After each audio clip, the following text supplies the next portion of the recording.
Hello दोस्तों, आज हम आपको एमजी नरेगा के बारे में बताएंगे। क्या है एमजी नरेगा, जो आज हाल ही खबरों में बना हुआ है। कहते हैं इसका नाम अभी बदल दिया गया है और इसका नाम रख दिया गया है वीबी जी राम जी बिल, और इसे संसद के दोनों सदनों द्वारा अप्रूवल भी मिल चुका है और राष्ट्रपति ने भी इसे अप्रूवल दे दिया गया है।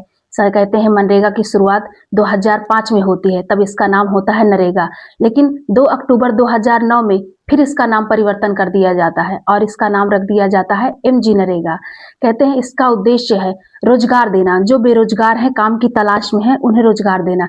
यह एक प्रकार की सेंट्रली स्पॉन्सर्ड स्कीम है, जहां सरकार, दोनों सरकार फंडिंग देती है, जहां राज्य सरकार और केंद्र सरकार का जो रेशियो होता है वो 60:40 होता है, और इसमें केंद्र सरकार जो है 60% का रेशियो देगी, परसेंट पैसा खर्च करेगी, और 40% जो है वो राज्य सरकार खर्चा करेगी। कहते हैं इसमें एक व्यक्ति को 100 दिन का काम दिया जाता है, लेकिन अभी सरकार ने इसमें 125 दिन का कर दिया कि एक व्यक्ति को जो है 125 दिन का काम दिया जाएगा।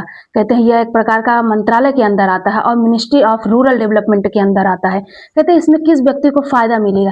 कहते हैं जो सभी रूरल हाउस होल्डर के जो व्यक्ति हैं उन्हें सभी को इसमें कवर किया गया है, और इसमें कोई भी पाबंदी नहीं है कि कौन आ सकता है कौन नहीं आ सकता। कहते हैं लेकिन बशर्ते इसमें ये होना चाहिए कि वो 18 वर्ष से ऊपर का व्यक्ति होना चाहिए।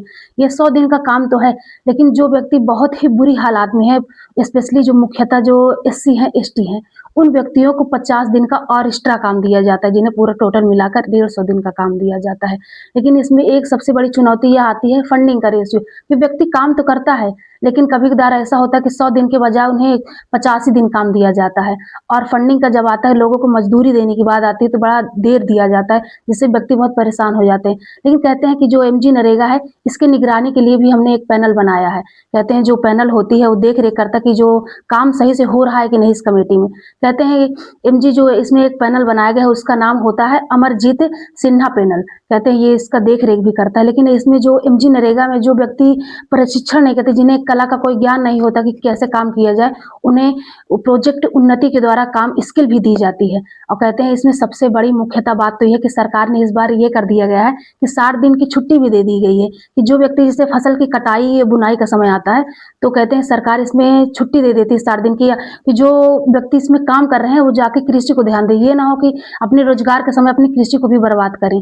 और इसमें सबसे मुख्यतः बात तो ये आती है कि सरकार ने ये भी बताया है कि 15 दिन के अंदर कोई व्यक्ति अगर मनरेगा में जाना चाहता है और उसे रोजगार नहीं मिलता है तो सरकार उसे मुआवजा भी देगी। लेकिन अगर मुआवजा नहीं देती तो आप उसके प्रति खिलाफ कुछ कर सकते कार्रवाई, जैसे कि आपको नहीं मिल रहा है काम तो आप मनरेगा हेल्प लोकपाल के पास अपनी शिकायत दर्ज कर सकते हैं। लेकिन अगर आप इससे भी काम नहीं बनता है तो आप लिखित दस्तावेज के साथ अपने जिला न्यायालय में जा सकते हैं, जैसे कि जहां तहसील जा सकते हैं आप अपनी कार्यवाही के लिए। लेकिन अगर बात वहां भी नहीं बनती है तो आप direct MNREGA helpline number dial कर सकते हैं, जो आपकी स्क्रीन पे शो हो रहा है। Thank you.